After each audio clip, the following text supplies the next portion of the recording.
Bismillahirrahmanirrahim. Assalamualaikum warahmatullahi wabarakatuh.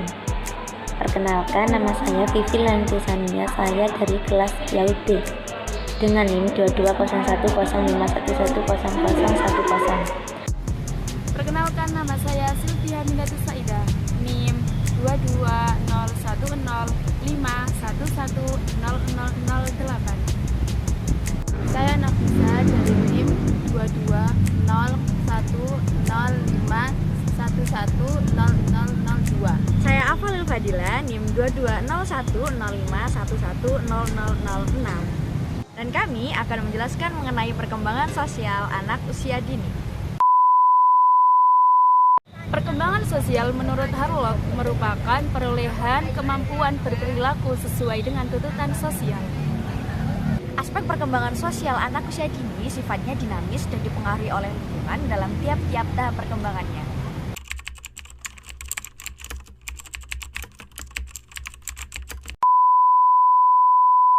Tahap perkembangan sosial anak usia dini dibagi menjadi 5. Yang pertama, masa kanak-kanak awal usia 0-3 tahun, di mana anak belajar mengenal dirinya maupun orang lain di sekitarnya. Kedua, masa kritis 3-4 tahun toddler merupakan masa tingkat sosialisasi anak terhadap keluarga, teman-temannya, dan lingkungan di sekitarnya.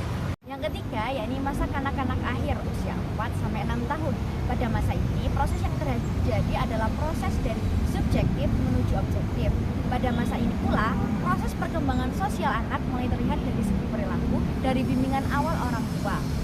Dapat dilihat dari bagaimana mereka berbicara dan berperilaku dengan teman sebaya.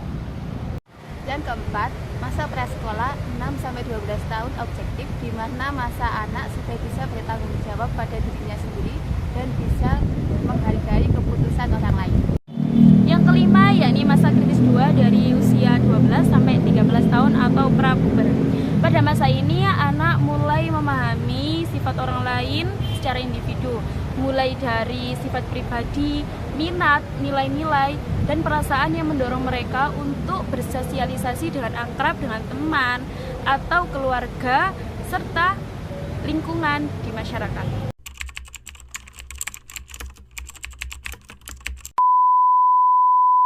Berikut ini akan kami tampilkan beberapa masalah mengenai perkembangan sosial anak usia dini. Permasalahan sosial anak usia dini yang pertama yakni ada maladjustment. Maladjustment merupakan penyesuaian diri yang sangat buruk.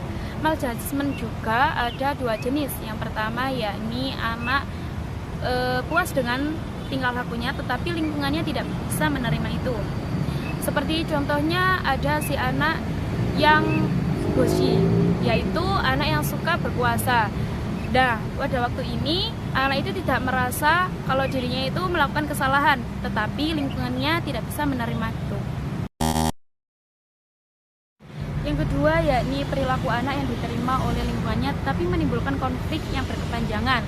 Misalnya, anak berpenampilan yang sopan, ramah, itu bisa diterima oleh lingkungannya, tetapi pada diri anak itu tidak merasa jika anak itu melakukan hal tersebut. Yang kedua, egosentrisme. Seseorang dikatakan egois bila lebih peduli terhadap dirinya sendiri daripada orang lain.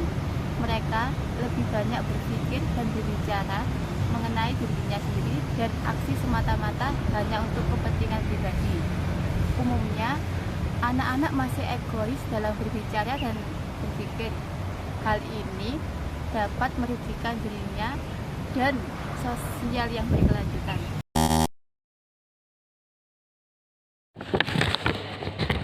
Yang kedua, agresif merupakan tingkah laku menggerakkan baik secara fisik maupun verbal atau berupa ancaman yang disebabkan adanya rasa permasalahan.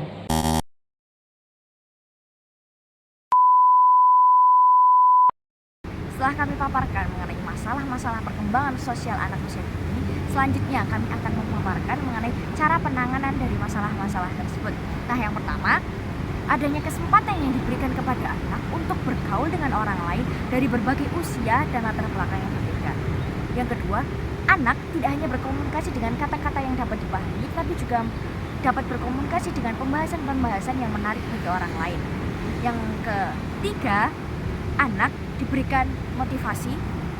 Karena dari motivasi tersebut, anak mempunyai dorongan-dorongan untuk bergaul dengan orang lain dengan baik. Nah, yang keempat, ini merupakan metode yang paling efektif, yaitu dengan adanya bimbingan dan pengajaran.